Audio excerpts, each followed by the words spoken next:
হায় রে, আজ হলো সেই সৌভাগ্যের দিন, তার হাতে চিকেন কষা খাওয়া। এখানে নিচে দই মাখানো চিকেন, এখানে পেঁয়াজ, ক্যাপসিকাম, কাঁচা লঙ্কা আর যেন একটা কি নিয়েছিল টমেটো। ও বাবা, এগুলোকে দেখলাম কড়াইয়ের মধ্যে ঢেলে দিল, কোনো তেলও দিল না, কিছুই না। এবার আলু দেখছি ভেজে নিয়েছে পাশেতে। এরপর দেখছি একটু নুন দিয়ে নাড়তে শুরু করলো, আবার দেখলাম একটুখানি জল দিয়ে দিল।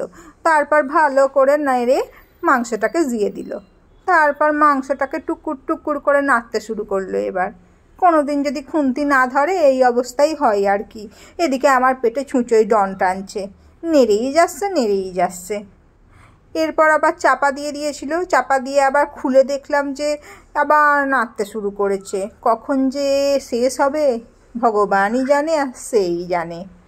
ও মা গো, খিদেই নাড়ি জ্বলে যাচ্ছে এইবার আমার। আবার দেখছি ঢাকা দেওয়ার পর সেকেন্ড টাইম এটা ঢাকা দেওয়ার পর দেখছি আবার জল বেরিয়েছে একটু, আবার মাখাতে শুরু করলো। মাখিয়েই যাচ্ছে। দেখুন তো কয়টা বাজে। এবার অবশেষে রান্না শেষ হলো। এইটাই হচ্ছে উইদাউট অয়েলে চিকেন কষা, সঙ্গে নিয়ে নিয়েছিলাম রুটি। তো খেতে কিন্তু অসাধারণ হয়েছিল, খুবই সুস্বাদু, খুবই সুন্দর হয়েছিল।